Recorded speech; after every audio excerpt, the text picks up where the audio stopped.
বুধবার মাথাভাঙ্গা প্রেমের ডাঙ্গা পঞ্চায়েতের খট্টিমারি এলাকায় বিজেপি প্রার্থী নিশীথ প্রামাণিকের হাত ধরে 40টি সংখ্যালঘু পরিবার বিজেপিতে যোগদান করে। তাদের হাতে দলীয় পতাকা তুলে দেন মাথাভাঙ্গা বিধানসভা কেন্দ্রের বিজেপি প্রার্থী নিশীথ প্রামাণিক। জানা গেছে মূলত তৃণমূল থেকে এদিন তারা বিজেপিতে যোগদান করলো বলে বিজেপির দাবি। এদিন মাথাভাঙ্গা বিধানসভা কেন্দ্রের তৃণমূলের প্রার্থী নিশীথ প্রামাণিক বলেন, তৃণমূলের দুর্নীতি দেখে এদিন প্রেমের ডাঙ্গা এলাকায় 40টি পরিবার তাদের দলে যোগদান করলেন। এর ফলে তার জয় নিশ্চিত। মাথাভাঙ্গা থেকে উৎপল অধিকারী রিপোর্ট, বিগ নিউজ বাংলা। ওনারা একটা যারা এই সেতু নির্মাণের জন্য হাঁসখাওয়া সড়ক সেতু সংগ্রাম কমিটি, এই কমিটি দীর্ঘদিন ধরে হাঁসখাওয়ার সেতু নির্মাণের জন্য এবং মানুষের যে দুরবস্থা সেটাকে যাতে মানুষের সুব্যবস্থায় পরিণত হয়, সেই সেতু দিয়ে যাতে খুব তাড়াতাড়ি কোচবিহার শহরের সঙ্গে আমরা যোগাযোগ স্থাপন করতে পারি সেই জন্য সচেষ্ট রয়েছেন। তাদেরকে আমি পরামর্শ দিয়েছিলাম একটা এস্টিমেট তৈরি করবার জন্য। তারা যে এস্টিমেট তৈরি করেছে, প্রায় এই সেতু নির্মাণ করতে 700 কোটি টাকার প্রয়োজন, কিন্তু রাজ্য সরকারের যে বাজেট, সেই বাজেটে তাদের করবার এই সেতু নির্মাণ করবার তারা সমর্থ নয়।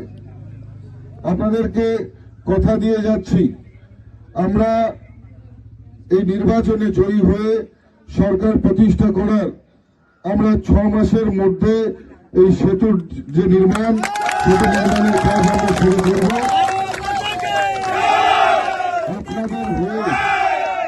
আপনাদের হয়ে বিধানসভায় এবং কেন্দ্রে জোরালো দাবি তুলব, কারণ এই সেতু কেন্দ্র ছাড়া সম্ভব নয়, কেন্দ্র সরকারের সহযোগিতা ছাড়া সম্ভব নয়। রাজ্যের ভান্ডারে এত অর্থ নেই যেটা দিয়ে সেতু নির্মাণ সম্ভব, একমাত্র কেন্দ্রই করতে পারে। এবং এই সেতু নির্মাণ হয়ে গেলে যেমন আপনাদের কর্মসংস্থানের সুবিধা হবে, পাশাপাশি আপনারা খুব কম সময়ের মধ্যেই কোচবিহার শহরে পৌঁছতে পারবেন। হসপিটাল থেকে শুরু করে, কলেজ থেকে শুরু করে আপনাদের বিভিন্ন সুবিধা অসুবিধা আপনারা অত্যন্ত দ্রুততার সঙ্গে পৌঁছতে পারবেন।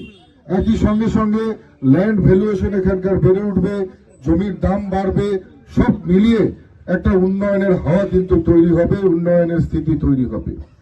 এবং পাশাপাশি আমি বলছি, আপনারা জানেন যে খুব ভালো করে যে রাজ্য সরকার হিসেব না দেওয়ার কারণে কেন্দ্র সরকারের যে ফান্ড, সেই ফান্ড কিন্তু আটকে রয়েছে।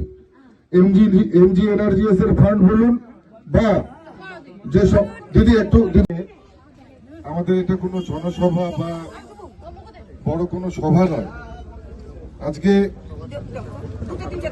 আপনাদের আহ্বানে আমরা এখানে এসেছি আমাদের নির্বাচনী প্রচারে।